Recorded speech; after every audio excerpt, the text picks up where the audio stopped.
As a జర్నలిస్ట్గా స్ట్రైట్గా అడుగుతున్నాను, నెక్స్ట్ ఎలక్షన్లో మీరు ఓడిపోతే మీ పరిస్థితి ఏంటి? అస్సాం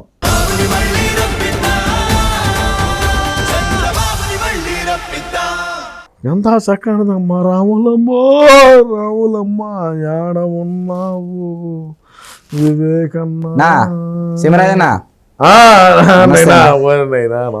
ఎందుకు మమ్మల్ని మెంగ పెడతా ఉన్నారా పొద్దుల? నమస్కారం పెట్టాలి కదన్నా, మీరు వైఎస్ఆర్సీపీ పార్టీ వాళ్ళు కాబట్టి మీకు ఖచ్చితంగా నమస్కారం పెట్టాలి. నమస్కారం నేను నీకు. మరి ఎక్కడున్నావు రాజశేఖర్ అన్న అంటున్నారు, ఎక్కడున్నారు వివేకం అన్న అంటున్నారు, గుట్లో అని అంటున్నారు. మరి వై నాట్ 175 అంటున్నారు ఒకవైపు, 178 అంటున్నారు. అయినా కూడా రాష్ట్రంలో నిన్నటి రోజున ఎలక్షన్ రోజున కొన్ని దాడులు జరగడం జరిగింది. అసలు ఏంది? కొన్ని ప్రాంతాల్లో, పల్నాడు ప్రాంతంలో అయితే జూలకంటి బ్రహ్మానందరెడ్డి గారివి వాహనాలు తగలబెట్టడం అయితే, తెనాలి ఎమ్మెల్యేపై ఒక సామాన్య కామన్ మ్యాన్, ఒక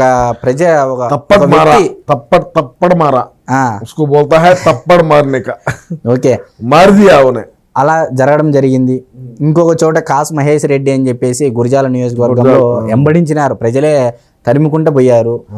అదేవిధంగా గన్నవరంలో వల్లభనేని వంశీ గారిని కూడా ప్రజలు పరిగెత్తించ పంపించారు. అసలు ఏంది అంటే ఈ ప్రజల్లో ఉన్న వ్యతిరేకత కారణమా, లేకపోతే ఇంకా మీరు ఏమి చేయలేరు, మీరు తట్టాపుట్ట సర్దుకోండి అని ప్రజలు ఏమన్నా తీర్పు ఇవ్వబోతున్నారనే సంకేతాలా? అయ్యా షణ్ముఖు, నేను నీకు ఏం చెప్తానంటే, నేను గతంలో చాలాసార్లు మా జగన్ గారికి నా మాట కూడా మోగపోయింది. ఇప్పుడు నేను గతంలో కూడా మా అన్నకి ఏం చెప్పినానంటే, వద్దున్నా ఈ అవలే పనులు ఈ చేయకూడదు, మనము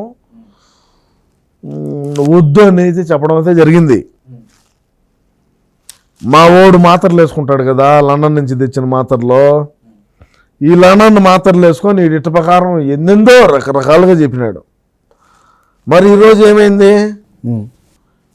సార్? ఈరోజు మేము 175కు 170 స్థానాన్ని గెలిపించుకోవాలా, నువ్వు ఇటు అంటే లంగా మాటలు మాట్లాడొద్దు, ఇవన్నీ వద్దున్నా అని చెప్తే వినకుండా ఇష్టానుసారంగా ఈ బఫూన్ గాళ్ళు ఎవరైతే ఉన్నారో, అమ్మన్ రాంబాబు కానీ, ఇంకొక లెంగడ కానీ, ఇంకొక చెంగడ కానీ, ఇంకొక ఏరయ్య కానీ, ఇటాటి ఏరయ్యలందరూ కూడా మాట్లాడినారు.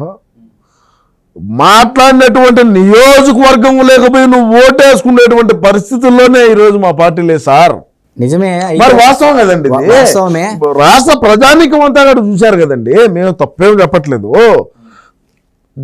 శాసనసభ్యుడు ఏందండి చేసుకునేది?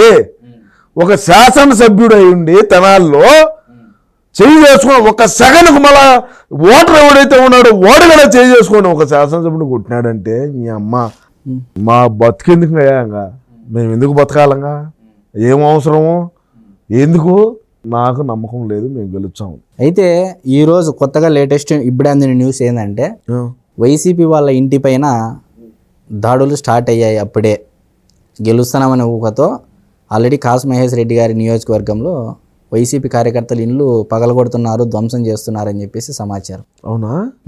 వాస్తవం సార్? వాస్తవమే, ఇప్పుడే అందింది బ్రేకింగ్ న్యూస్. మేము గతంలో కొట్టినాం కదా, మీరు కొట్టినారు, మేము తీసుకున్నాము, మేము అధికారంలోకి వచ్చాము, మేము ఎగరాచాము అని చెప్పింది ఎవరు చెప్పారు? జగన్మోహన్ రెడ్డి గారు. మా ఆయన చెప్పినాడు కదా. మరి ఈరోజు వాళ్ళు ఖాళీగా ఉంటారా తెలుగుదేశం వాళ్ళు? నీదేంది, నువ్వు కూడా ఏందో తెల్ల ఇది పసుపుది టీషర్ట్ వేసుకున్నావే, నువ్వేమన్నా వాళ్ళ పార్టీ వాడివేనా?